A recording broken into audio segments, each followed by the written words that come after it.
너무 커서 자기 아내도 고개를 젓는 60대 대물 회장님을 받아준 가정부.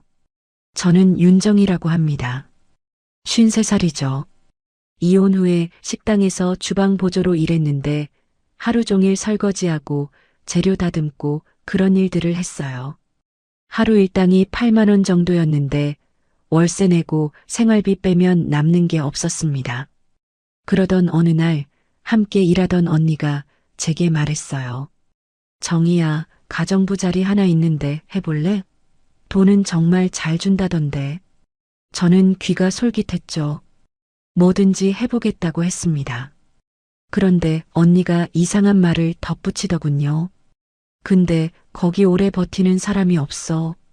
돈은 정말 잘 주는데 다들 얼마 못 가서 그만둬. 저는 궁금했어요. 무슨 일이 있길래 그럴까 싶어서 물어봤는데 언니도 정확히는 모른다고 하더라고요. 그냥 뭔가 있긴 있나 봐라고만 했습니다. 첫 출근 날 저는 강남 한복판에 있는 거대한 저택 앞에 서 있었어요. 정말 크더라고요. 영화에서나 봤던 그런 집이었습니다. 정문에서 안내받고 들어갔는데 집안이 정말 조용했어요. 너무 조용해서 오히려 불안했죠. 집사 이춘배가 저를 맞이했어요. 정희 씨죠? 저는 이춘배입니다. 여기서 30년 넘게 일하고 있어요. 온화한 분이었지만 어딘가 조심스러운 표정이었어요. 일은 어렵지 않습니다. 청소하고 빨래하고 가끔 간단한 요리 도우시면 돼요. 다만 춘배가 잠시 말을 멈췄어요. 회장님을 직접 마주칠 일은 별로 없을 겁니다. 혹시라도 만나게 되면 인사만 하고 일하면 됩니다. 저는 고개를 끄덕였죠. 그런데 이상했어요. 왜 굳이 그런 말을 하는 걸까요? 다른 가정부들도 만나봤는데 다들 친절하긴 했지만 뭔가 경계하는 듯한 느낌이었어요. 말을 많이 하지 않았고 제가 물어봐도 대충 대답하고 말더군요. 첫날은 별일 없이 지나갔어요. 거실 청소하고 부엌 정리하고 화장실 닦고 그런 일들이었죠. 집이 워낙 크다 보니 시간이 금방 갔습니다. 하지만 이상한 건 정말 조용했다는 거예요. 이렇게 큰 집인데 사람 기척이 거의 없었어요. 오후가 되어서야 다른 가정부 언니가 조심스럽게 말했어요.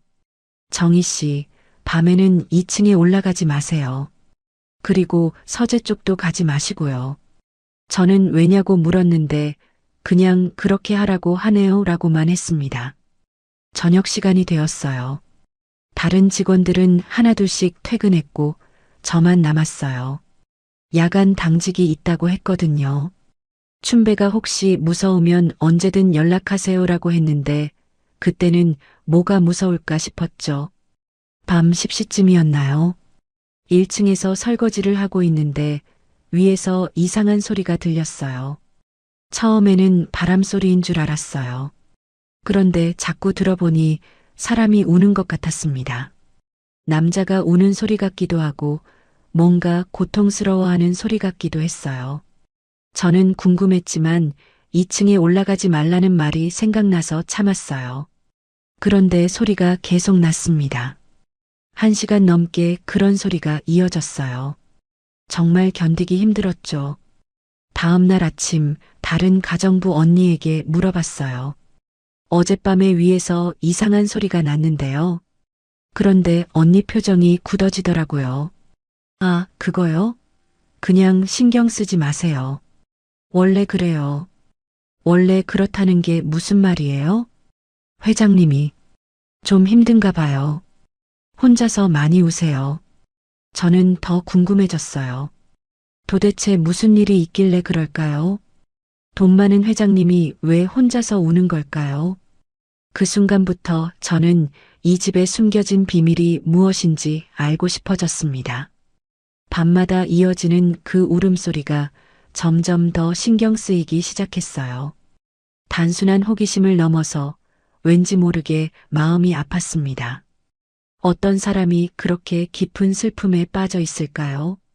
그런데 며칠 후 저는 직접 보게 되었습니다. 그 이유를 말이에요. 일주일이 지나면서 저는 조금씩 이 집의 분위기에 익숙해지기 시작했어요. 그런데 여전히 궁금한 건 많았습니다. 특히 밤마다 들리는 그 울음소리가 계속 신경 쓰였죠. 어느 날 오후 부엌에서 설거지를 하고 있는데 김순자라는 오래된 가정부가 다가왔어요. 이 집에서 15년 넘게 일했다는 분이었습니다. 평소에는 말이 별로 없던 분이었는데 그날은 뭔가 말하고 싶어 하는 기색이 역력했어요. 정희 씨, 여기 일한 지 일주일 됐죠? 순자가 조심스럽게 물어봤어요. 저는 고개를 끄덕였습니다. 그럼 밤에 들리는 소리도 들었겠네요. 네, 들었어요. 그런데 도대체 왜 그런 소리가 나는 거예요?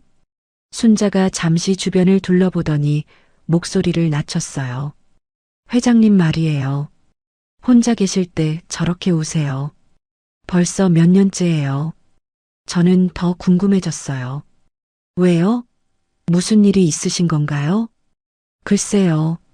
정확한 건 모르겠지만 전 부인하고 관련이 있는 것 같아요.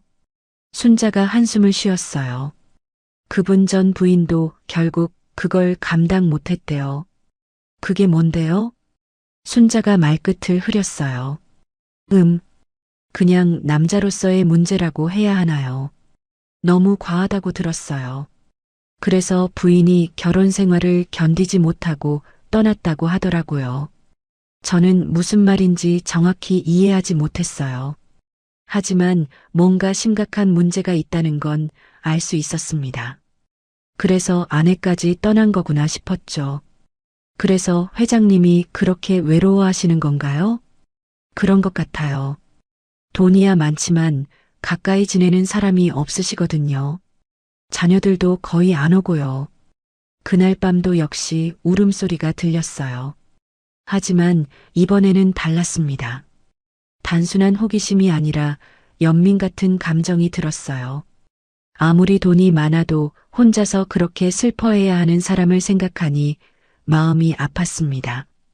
며칠 더 지났을 때였어요. 밤 11시쯤 부엌에서 마지막 정리를 하고 있는데 갑자기 발소리가 들렸어요. 누군가 계단을 내려오는 소리였습니다. 저는 깜짝 놀라서 몸을 숨겼어요. 그런데 부엌으로 들어온 사람을 보고 더 놀랐습니다. 박도연 회장이었어요. 처음 보는 모습이었죠. 키가 크고 든든한 체격이었지만 얼굴에는 깊은 피로가 묻어 있었어요. 그리고 술 냄새가 났습니다. 회장은 냉장고 문을 열고 물을 꺼냈어요. 그런데 손이 떨리더라고요. 물을 따르다가 컵을 놓쳤고 바닥에 떨어져서 깨졌습니다. 아! 하는 탄식이 들렸어요. 저는 어떻게 해야 할지 몰랐어요. 나타나서 도와드려야 할까요? 아니면 그냥 숨어 있어야 할까요? 그런데 회장이 바닥에 깨진 유리를 맨손으로 주우려다가 손을 다쳤어요. 피가 났습니다. 저는 더 이상 참을 수 없었어요. 아, 회장님! 하고 뛰어나갔습니다. 손 다치셨어요. 가만히 계세요. 박도연이 저를 보고 깜짝 놀랐어요. 누구? 아, 새로운 가정부인가요? 목소리가 쉬어 있었어요. 네, 윤정이라고 합니다. 손부터 보여주세요.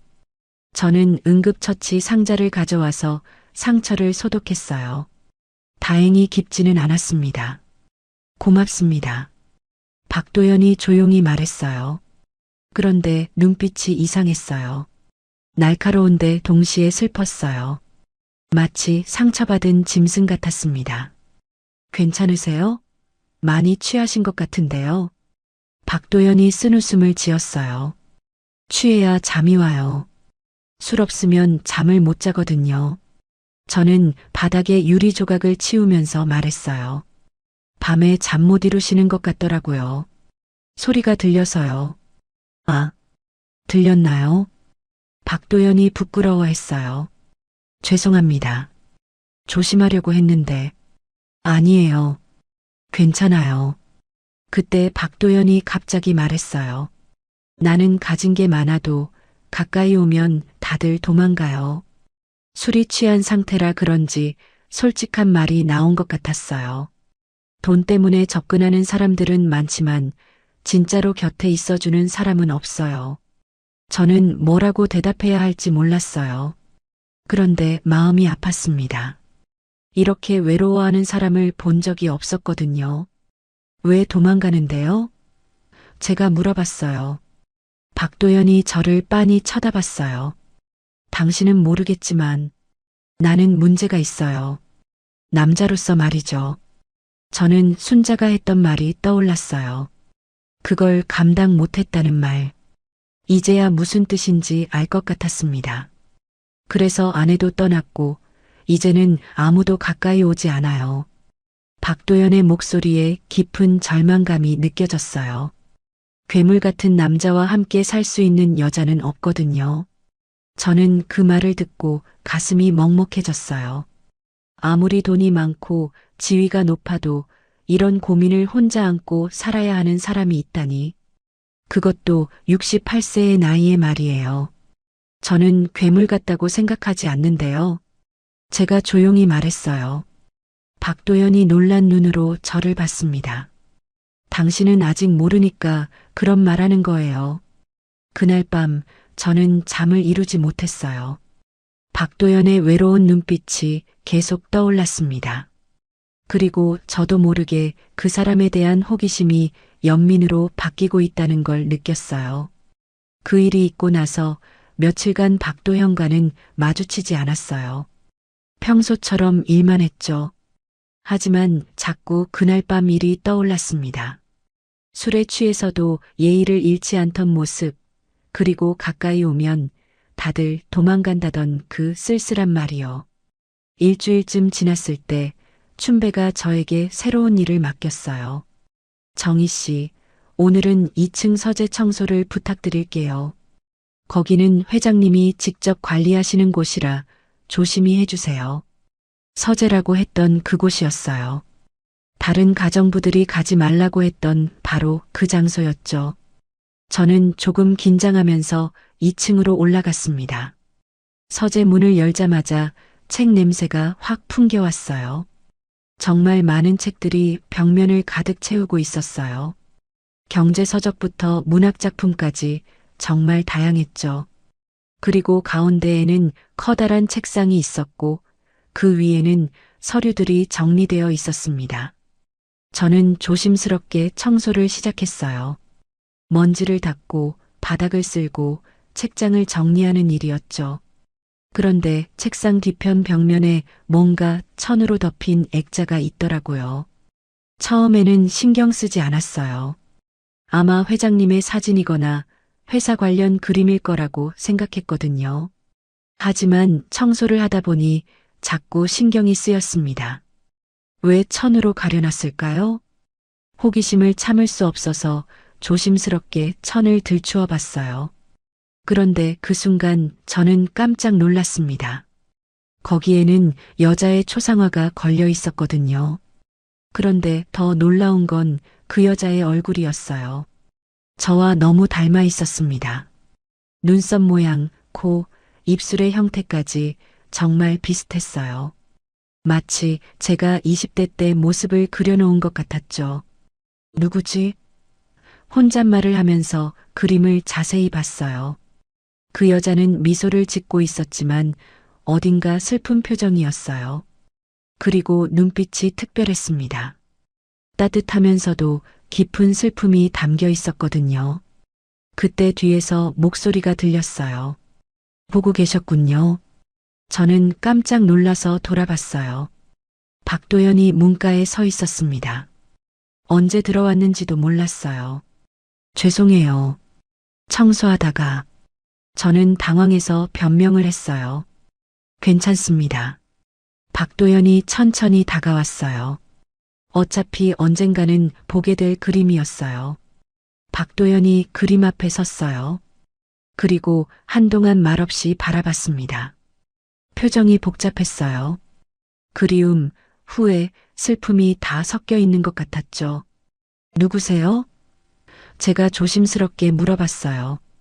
제 첫사랑이었어요. 박도연이 조용히 말했어요. 강미란이라는 여자였죠. 30년 전에 만났던 사람입니다. 첫사랑이요? 네. 그 사람은 저를 이해해줬어요. 박도연의 목소리가 떨렸어요. 제가 가진 문제를, 남자로서의 결함을 알고도 받아들여줬거든요. 저는 아무 말도 할 수 없었어요. 그런데 궁금했습니다. 그렇게 이해해주던 사람이 왜 지금 여기 없는 걸까요? 하지만 결국 저를 버렸어요. 박도연이 쓴웃음을 지었어요. 처음에는 괜찮다고 사랑한다고 했는데 시간이 지나니까 견디지 못하더라고요. 박도연이 그림을 가리켰어요. 이 그림을 그릴 때까지만 해도 행복했는데 말이에요. 화가에게 부탁해서 그려놓은 거예요. 영원히 기억하고 싶어서요. 그럼 지금은 모르죠. 결혼했을 수도 있고 아이도 있을 수도 있고요. 30년 전 일이니까요. 저는 그림 속 여자를 다시 봤어요. 정말 저와 닮아 있었어요. 단순히 얼굴이 비슷한 게 아니라 뭔가 더 깊은 느낌이 같았습니다. 슬픔을 감추고 있는 눈빛이라든지 억지로 짓는 미소라든지요. 놀랐죠? 처음 당신을 봤을 때 저도 깜짝 놀랐어요. 박도연이 말했어요. 너무 닮아서 잠깐 착각했거든요. 그래서 저를 이상하게 보셨던 거군요. 미안해요. 혹시 불편하셨다면. 하지만 어쩔 수 없었어요. 정말 너무 닮아서요. 저는 묘한 기분이 들었어요. 제가 누군가의 첫사랑과 닮았다니. 그것도 30년 전에 사라진 여자와요. 마치 운명 같은 느낌이었죠. 저는 대체품인 건가요? 제가 물어봤어요. 박도연이 고개를 저었어요. 아니에요. 처음에는 그런 생각이 들었던 것도 사실이지만 지금은 다릅니다. 당신은 당신이에요. 그런데 이상했어요. 저도 모르게 그 여자에게 질투 같은 감정이 들었거든요. 왜 그랬을까요? 박도현과는 아무 사이도 아닌데 말이에요. 그 여자는 왜 떠났을까요? 제가 물어봤어요. 박도연이 한숨을 쉬었어요. 사실을 말하면 제 몸 때문이었어요. 너무 컸거든요. 여자가 감당하기 어려울 만큼요. 저는 얼굴이 빨개졌어요. 그런 이야기를 직접 들으니 당황스러웠거든요. 미란이도 처음에는 사랑하니까 괜찮다고 했어요. 하지만 시간이 지나면서 힘들어했죠. 결국 견디지 못하고 떠났어요. 사랑만으로는 안 되겠다면서요. 박도연이 그림을 다시 천으로 덮었어요. 그 이후로 30년 동안 덮어놓고 살았어요. 보면 너무 아파서요. 저는 가슴이 먹먹했어요. 30년 전의 상처가 아직도 아물지 않았다니. 그리고 그 여자와 제가 닮았다는 사실이 왠지 무겁게 느껴졌습니다. 그럼 저를 볼 때마다 그 여자가 생각나시겠네요. 그렇기도 하고 아니기도 해요. 박도연이 저를 봤어요. 당신에게는 미란이에게 없던 따뜻함이 있거든요. 진짜 마음에서 우러나는 그런 따뜻함이요. 그 말을 듣고 제 마음이 두근거렸어요.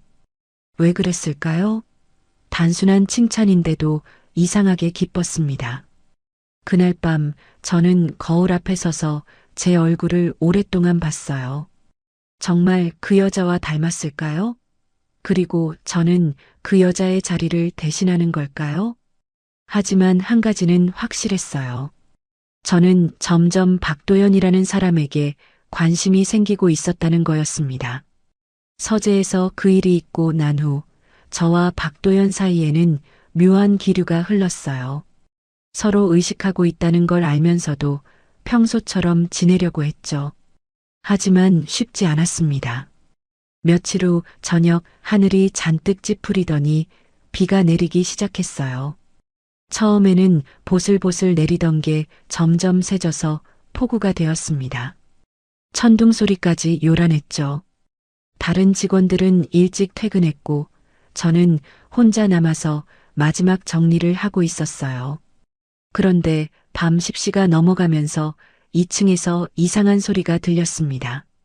평소보다 더 큰 소리였어요. 뭔가 부딪히는 소리와 함께 사람 목소리가 들렸죠. 저는 걱정이 되어서 2층으로 올라갔어요. 계단을 올라가면서 소리가 점점 선명해졌습니다. 누군가 울고 있었어요. 그것도 정말 절망적으로 우는 소리였죠. 서재 쪽에서 소리가 나고 있었어요. 문이 반쯤 열려 있어서 안을 들여다볼 수 있었습니다. 박도연이 책상 앞에 쓰러져 있었어요. 술병이 바닥에 굴러다니고 있었고 서류들이 어지럽게 흩어져 있었죠. 나는 괴물이야. 박도연이 중얼거리고 있었어요. 여자를 망가뜨리는 남자야. 목소리가 완전히 망가져 있었어요. 술에 취한 상태였지만 그 절망감은 진짜였습니다. 저는 더 이상 지켜볼 수 없어서 문을 열고 들어갔어요. 회장님? 제가 조심스럽게 불렀어요.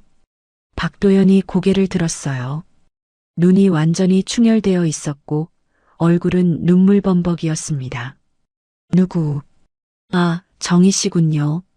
목소리가 떨리고 있었어요. 왜 이렇게 하고 계세요? 오늘 미란이 소식을 들었어요. 박도연이 힘없이 말했어요.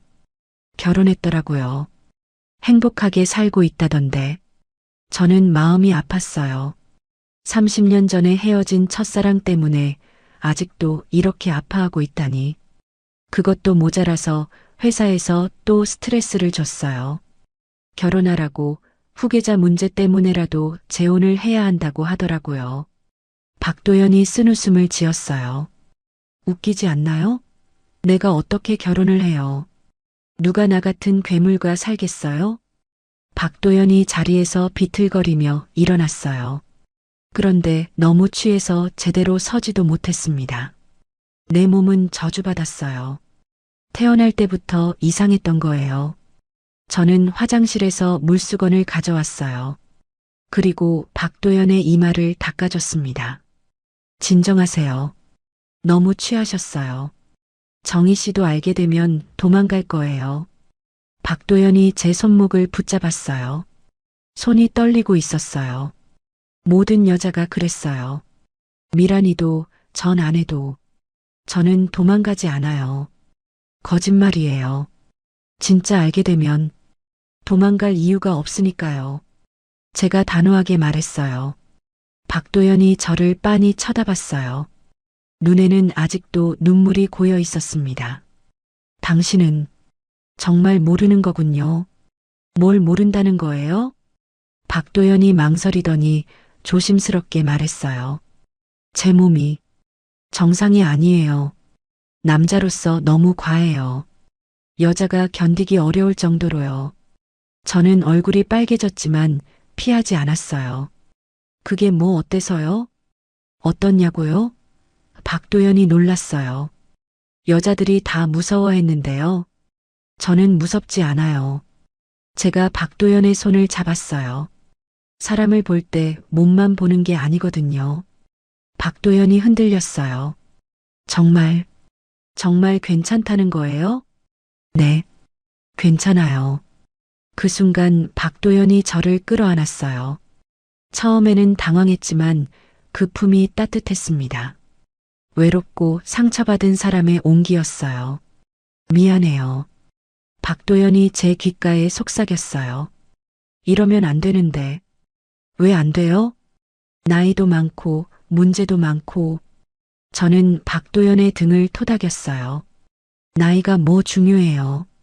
그리고 문제라는 것도 사실 문제가 아닐 수 있어요. 밖에서는 여전히 비가 퍼붓고 있었어요. 천둥 소리가 창문을 두드렸죠. 하지만 서재 안은 따뜻했습니다. 두 사람의 온기로 가득했어요. 박도연이 제 얼굴을 들여다봤어요. 당신 같은 사람을 만날 줄 몰랐어요. 저도요. 정말 후회 안 해요? 후회할 이유가 없어요. 그날 밤 우리는 오랫동안 서로를 안고 있었어요. 말보다 긴 침묵 속에서 마음을 나누었습니다. 박도연의 상처받은 마음이 조금씩 치유되는 게 느껴졌어요. 저도 오랫동안 혼자였었거든요. 이혼 후에 누군가의 따뜻함을 느껴본 적이 없었는데 그날 밤 처음으로 위로받는 기분을 느꼈습니다. 박도연이 제 머리를 쓰다듬었어요. 고마워요. 정말로요. 저야말로 고마워요. 뭐가요? 외롭지 않게 해줘서요. 비가 그치고 난 후에도 우리는 계속 그 자리에 있었어요.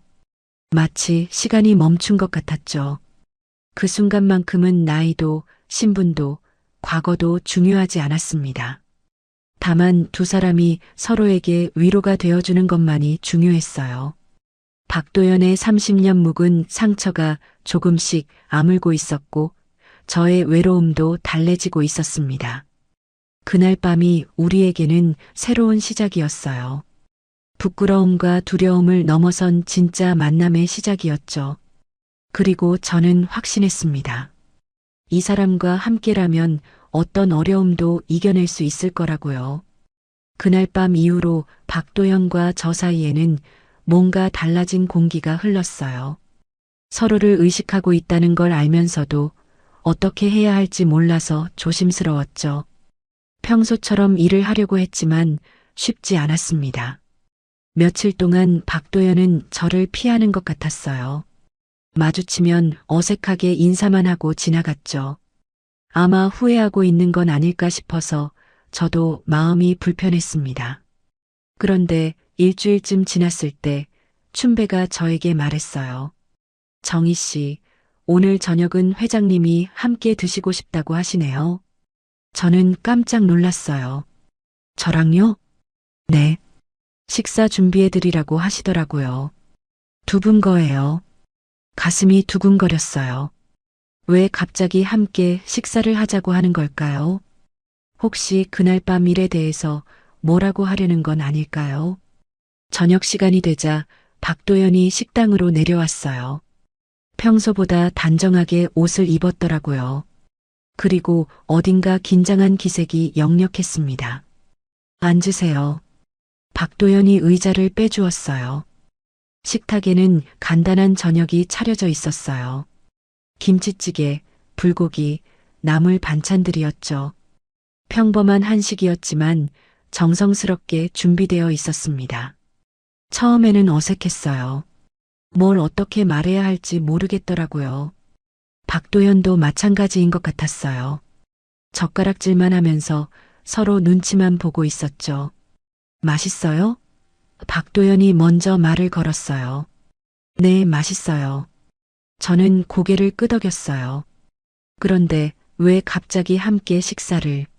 지난번 일 때문에 사과드리고 싶어서요. 박도연이 젓가락을 내려놓았어요. 술에 취해서 실례를 했습니다. 실례라뇨? 당신을 곤란하게 했잖아요. 껴안고 그런 말까지 하고. 저는 고개를 저었어요. 전 곤란하지 않았어요. 박도연이 놀란 눈으로 저를 봤어요. 정말요? 네. 오히려 고마웠어요. 진심을 보여주셔서요. 진심이라. 사람이 상처받았을 때 위로받고 싶어 하는 건 당연한 거잖아요. 박도연이 잠시 말을 못했어요. 그러더니 조심스럽게 말했어요. 정희 씨는 정말 다르네요. 뭐가요? 다른 사람들은 제가 약한 모습을 보이면 실망하던데 당신은 오히려 더 가까이 와주니까요. 저는 미소를 지었어요. 약한 모습도 그 사람의 일부인걸요.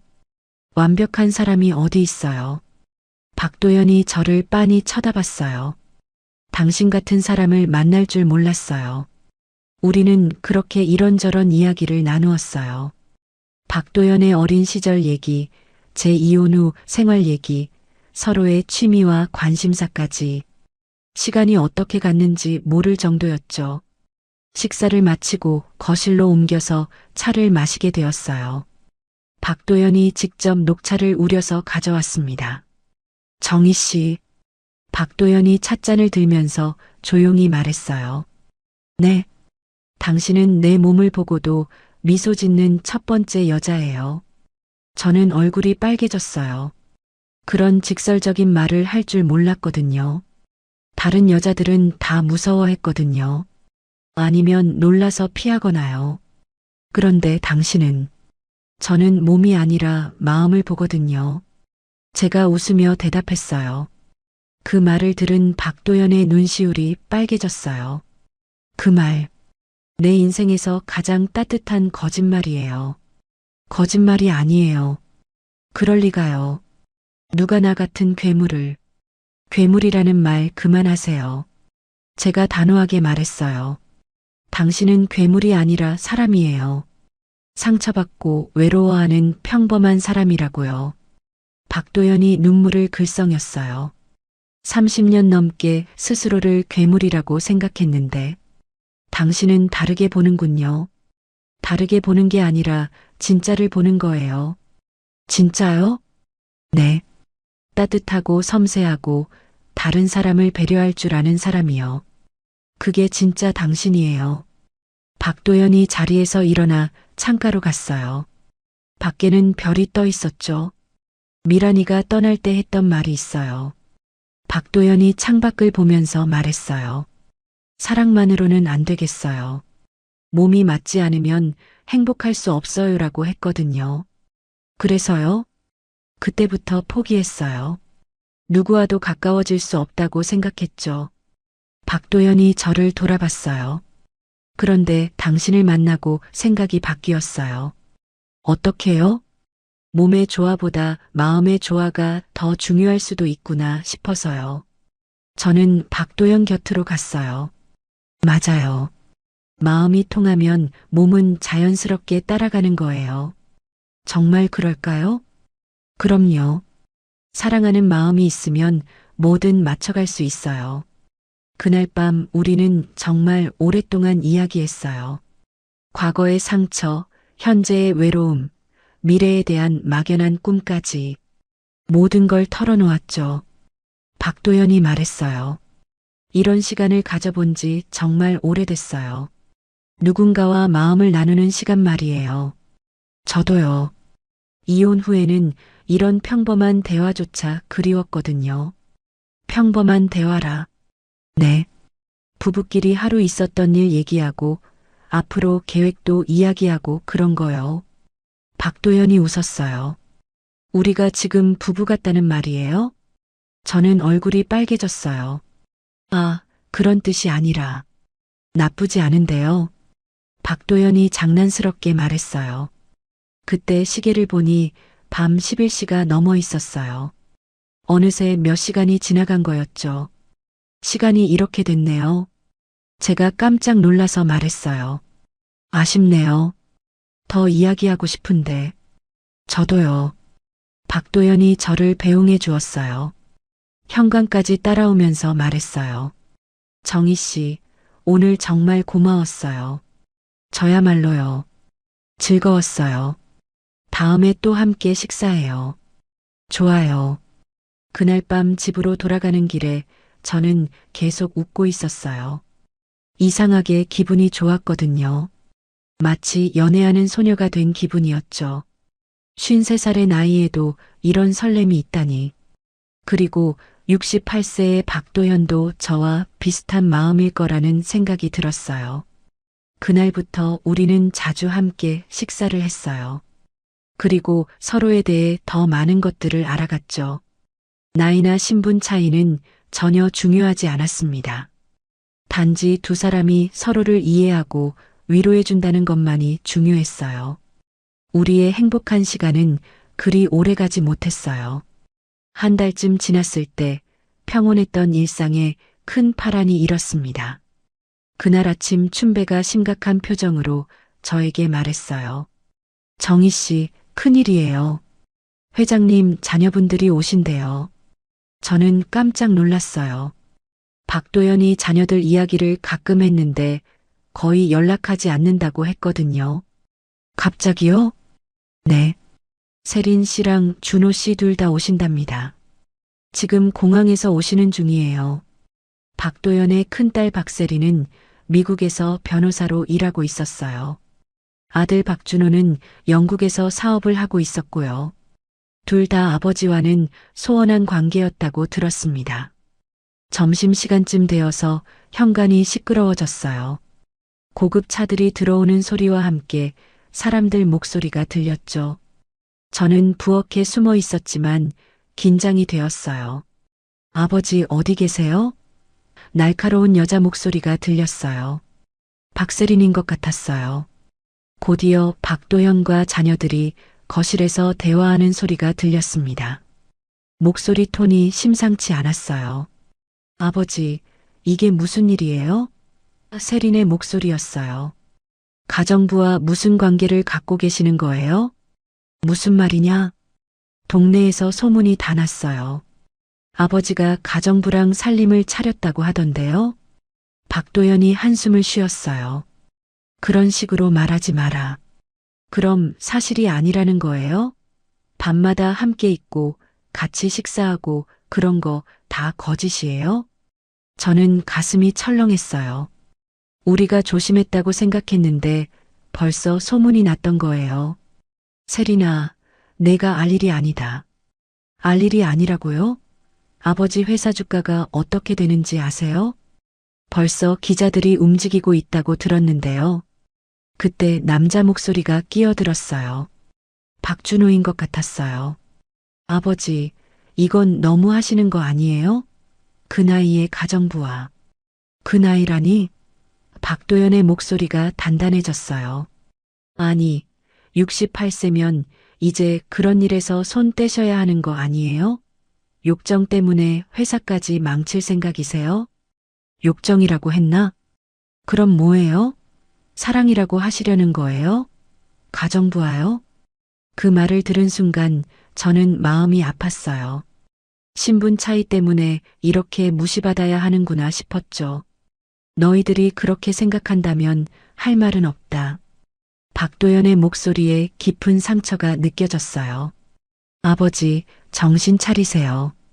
언론에서 어떻게 나올지 생각해 보세요. 성추행, 갑질 이런 식으로 나올 수도 있어요. 성추행이라고? 박도연이 화가 났나 봐요. 이건 진심이다. 서로 좋아서 하는 일이야. 진심이라뇨? 아버지, 그 여자가 아버지 돈 때문에 그러는 거 아니에요? 그때 저는 더 이상 참을 수 없어서 거실로 나갔어요. 저는 돈 때문에 그런 게 아니에요. 거실에 있던 세 사람이 저를 돌아봤어요. 세린과 준호는 저를 째려보듯 쳐다봤고 박도연은 당황한 표정이었어요. 당신이 그 가정부군요? 세린이 차갑게 말했어요. 얼마나 받고 우리 아버지를 꼬신 거예요? 꼬신 게 아니에요. 저희는 정말로 뭐요? 사랑한다고요? 준호가 비웃었어요. 53세 가정부와 68세 회장이 사랑이라니. 박도연이 일어났어요. 그만해라. 정희 씨한테 실례다. 아버지가 더 실례세요. 지금 상황이 어떤지 아세요? 그때 춘배가 급하게 들어왔어요. 죄송합니다. 밖에 기자들이 몰려왔어요. 모두가 창가로 달려갔어요.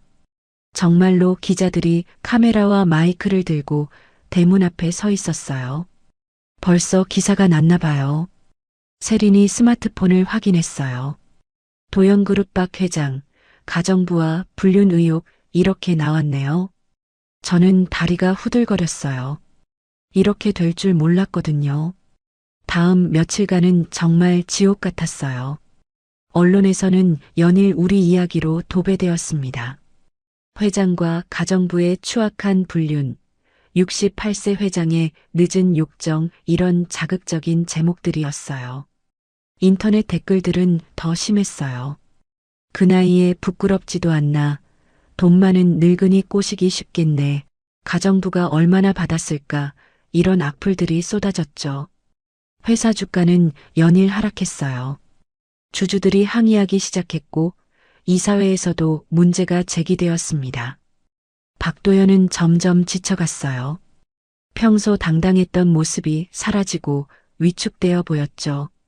정희 씨, 미안해요. 박도연이 제게 사과했어요. 이런 일까지 겪게 해서요. 괜찮아요. 저야 원래 아무것도 아닌 사람이니까요. 아무것도 아니라니 그런 말 하지 마세요. 하지만 상황은 점점 나빠졌어요. 회사 임원들이 박도연에게 압력을 넣기 시작했어요. 조용히 정리하라고 말이에요. 세리는 매일 박도연을 설득했어요. 아버지, 이제 그만하세요. 회사가 망해요. 그래도 박도연은 흔들리지 않았어요. 욕정이 아니라 내 마지막 사랑이다라고 단호하게 말했죠. 마지막 사랑이라고요? 아버지가 지금 정신이 온전하신 거예요? 온전하다. 나는 지금까지 살면서 처음으로 진짜 사랑을 하고 있어. 진짜 사랑이 뭔지나 아세요? 서로에게 도움이 되는 게 사랑이에요. 지금 아버지는 그 여자한테만 피해를 주고 있잖아요. 그 말에 박도연이 흔들렸어요. 정말로 저에게 피해만 주고 있는 건 아닌가 싶어서요. 저도 마음이 무거웠어요. 박도연 때문에 이런 공경에 처한 것도 억울했지만 그보다는 그가 받는 상처가 더 안타까웠어요. 세상은 우리를 용서하지 않았어요. 나이 차이, 신분 차이, 모든 게 비난의 대상이 되었습니다. 하지만 정작 우리 둘 사이의 진심은 아무도 알려고 하지 않았어요. 그때 저는 결심했어요. 이 상황을 끝내야겠다고. 박도연을 위해서라도 제가 물러나야 한다고 생각했죠. 언론의 관심이 연일 계속되면서 상황은 더욱 악화되었어요. 회사 이사회에서는 박도연에게 경영권을 내놓으라는 압박까지 들어왔습니다. 30년 넘게 일궈온 회사가 흔들리고 있었어요. 저는 매일 밤 잠을 이루지 못했어요. 박도연이 받는 스트레스가 고스란히 제게도 전해졌거든요. 그는 점점 말수가 줄어들었고 예전처럼 밝은 표정을 보기 어려워졌습니다. 며칠 후 더 충격적인 일이 벌어졌어요. 제가 일하던 식당에까지 기자들이 몰려왔다는 소식을 들었거든요. 제 과거를 캐내려고 전 남편까지 찾아갔다고 했어요. 정희 씨 때문에 우리 가게까지 시끄러워졌어요. 식당 사장이 춘배에게 전화를 걸어서 불평했대요. 손님들이 오지 않아서 장사가 안 돼요. 그 말을 들은 순간 저는 정말로 모든 걸 그만둬야겠다는 생각이 들었어요. 박도현뿐만 아니라 주변 사람들까지 피해를 주고 있었거든요. 그날 저녁 저는 박도연에게 솔직하게 말했어요. 그만하는 게 좋을 것 같아요. 박도연이 놀란 눈으로 저를 봤어요. 무슨 말이에요? 저는 이제 여기서 일하지 않을 거예요. 그리고 당신과도. 왜 갑자기 그런 말을 하는 거예요? 저는 눈물을 참으며 말했어요. 이렇게 계속 가면 당신만 손해예요. 회사도 잃고 자식들과의 관계도 나빠지고 그런 건 상관없어요. 상관없긴요. 30년 넘게 키워온 회사인데 박도연이 제 손을 잡았어요. 회사보다 당신이 더 소중해요. 그렇게 말하지 마세요. 더 마음 아프잖아요. 그럼 도망가려는 거예요? 다른 여자들처럼요? 그 말에 저는 가슴이 아팠어요. 도망가는 게 아니라 당신을 지키려는 거예요. 지킨다고요? 당신이 저를 잃으면 회사라도 지킬 수 있잖아요. 그리고 자식들과의 관계도 회복할 수 있고요.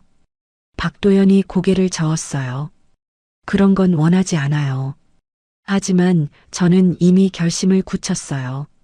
며칠 후에 조용히 떠나기로 마음먹었죠. 박도연에게 더 이상 짐이 되고 싶지 않았어요.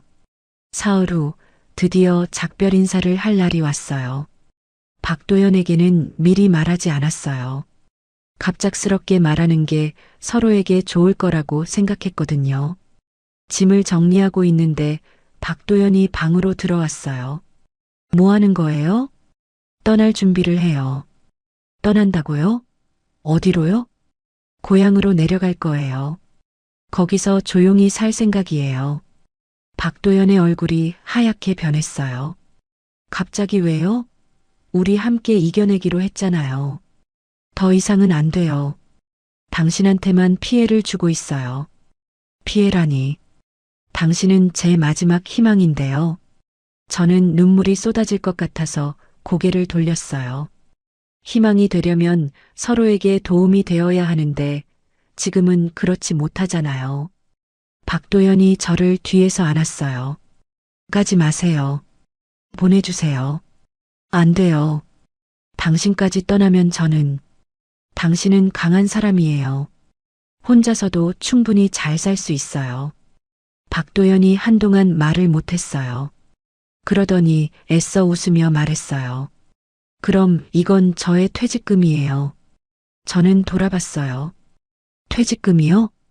박도연이 주머니에서 작은 열쇠를 꺼냈어요. 오래되어 보이는 황동 열쇠였어요. 이게 뭐예요? 제 서재 금고 열쇠예요. 거기 제 마음이 들어 있어요. 마음이요? 당신한테 주고 싶었던 것들이 있어요.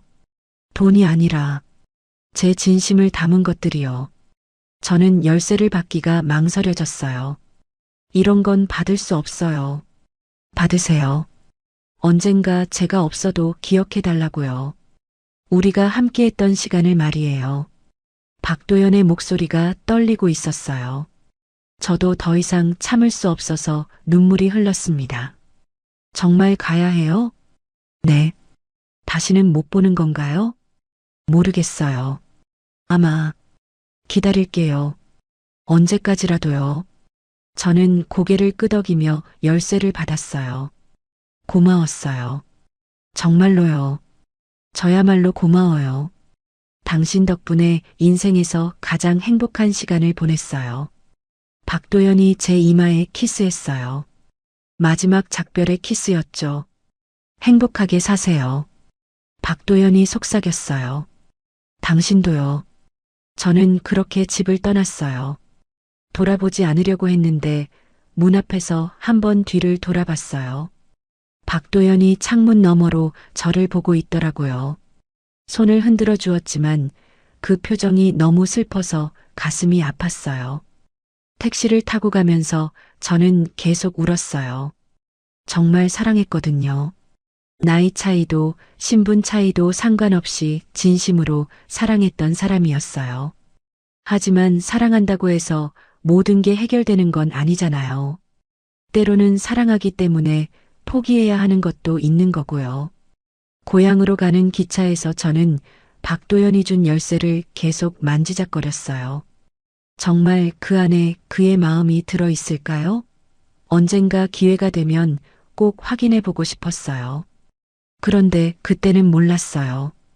그것이 박도현과의 마지막 만남이 될 줄은 말이에요.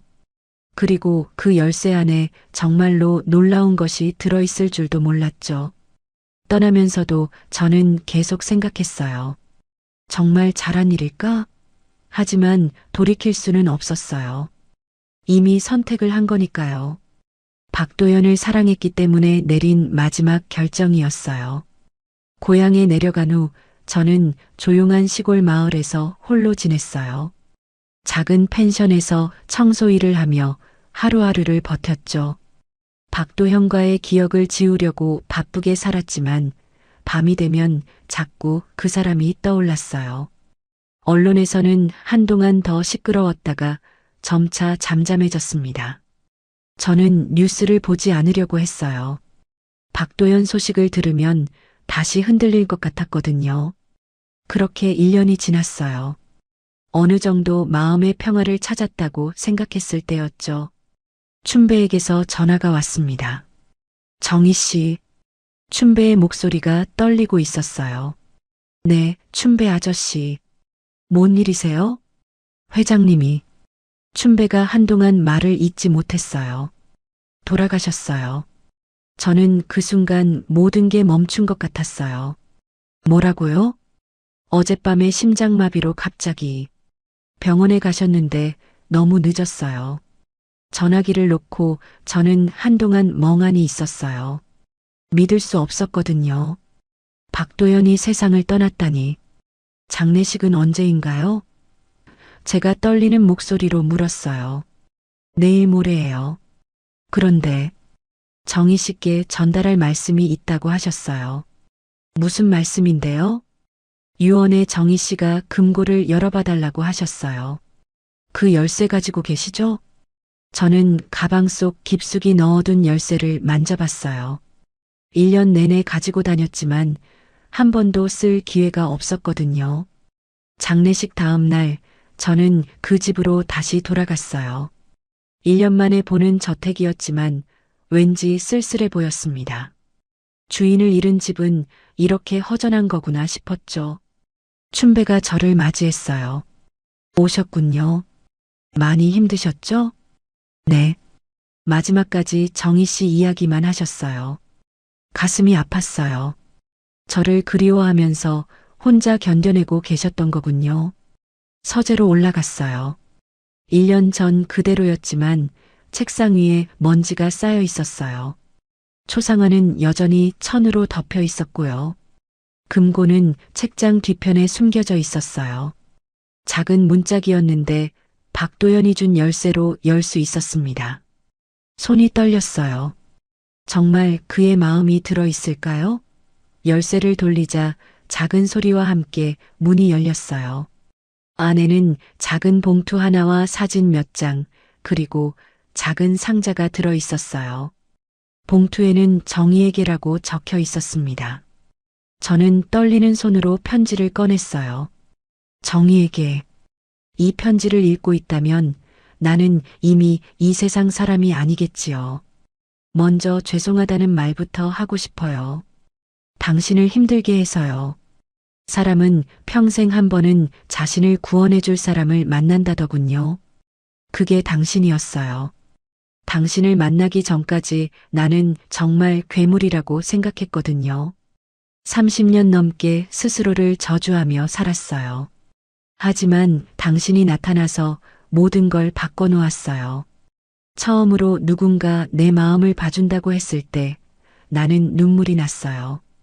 그날 이후 나는 괴물이 아니라 사람이 되었어요. 당신과 함께한 시간이 내 인생에서 가장 행복했어요. 비록 짧았지만 그 시간만으로도 이 인생이 의미 있었다고 생각해요. 당신이 떠난 후 많이 외로웠지만 후회하지 않았어요. 당신의 선택이 옳았다는 걸 알거든요. 당신은 언제나 다른 사람을 먼저 생각하는 사람이었으니까요. 금고 안의 상자를 열어보세요. 당신을 위해 준비한 거예요. 그리고 초상화 천을 벗겨주세요. 이제 숨길 이유가 없으니까요. 마지막으로 내 이름으로 부끄러워하지 마세요. 우리의 사랑은 아름다웠어요. 세상이 뭐라고 하든 그건 진짜 사랑이었어요. 고마웠어요. 정말로. 박도연 올림. 편지를 다 읽고 저는 한참을 울었어요. 그가 마지막까지 저를 생각했다는 게 고맙기도 하고 안쓰럽기도 했거든요. 상자를 열어봤어요. 안에는 반지 하나가 들어 있었어요. 작고 소박한 반지였지만 안쪽에 정희에게 사랑을 가르쳐줘서 고마워요라고 새겨져 있었어요. 저는 반지를 끼고 초상화 천을 벗겼어요. 강미란의 얼굴이 다시 나타났죠. 하지만 이번에는 질투나 두려움이 들지 않았어요. 오히려 고마웠어요. 그 여자가 있었기 때문에 박도연이 사랑이 무엇인지 알 수 있었을 테니까요. 편지를 초상화 아래 액자에 넣었어요. 그리고 조용히 속삭였어요. 이젠 당신의 이름으로 부끄럽지 않아요. 춘배가 올라왔어요. 다 보셨어요? 네. 회장님이 또 다른 유언을 남기셨어요. 뭔가요? 정희 씨가 원한다면 이 집에서 계속 살아도 된다고 하셨어요. 모든 걸 정희 씨 명의로 해뒀다고요. 저는 깜짝 놀랐어요. 그런 걸 어떻게 받아요? 회장님 뜻이세요. 거절하시면 안 돼요. 저는 창밖을 내다봤어요. 정원에는 장미가 피어 있었어요. 박도연이 좋아했던 빨간 장미였죠. 그럼 여기서 살면서 이 집을 지킬게요. 제가 말했어요. 정말요? 네. 그분의 흔적을 지키고 싶어요. 그날부터 저는 그 집의 주인이 되었어요. 하지만 주인이라기보다는 박도연의 기억을 지키는 사람이라고 생각했죠. 매일 서재에서 그 편지를 읽었어요. 그리고 초상화를 보면서 생각했어요. 진정한 사랑이란 무엇인가에 대해서요. 나이 차이나 신분 차이는 중요하지 않았어요. 진심으로 서로를 이해하고 위로해주는 것이 진짜 사랑이었죠. 박도연은 저에게 그런 사랑을 가르쳐 준 사람이었어요. 1년 후, 저는 그 집에서 작은 카페를 열었어요. 도연이라는 이름으로요. 손님들이 오면 박도현과의 이야기를 들려주곤 했어요. 물론 좋은 이야기로만요. 정말 로맨틱한 사랑이네요. 손님들이 말했어요. 네, 정말 아름다운 사랑이었어요. 이제 저는 확신해요. 우리의 사랑은 부끄러운 게 아니라 자랑스러운 거였다고요. 68세와 53세의 사랑이 뭐 어때서요? 진심이면 되는 거 아닌가요? 박도연은 제게 사랑을 가르쳐 주고 떠났어요. 그리고 저는 그 사랑을 기억하며 살고 있어요. 더 이상 외롭지 않아요. 그의 사랑이 제 마음에 남아 있거든요. 있거든요. 있거든요. 있거든요.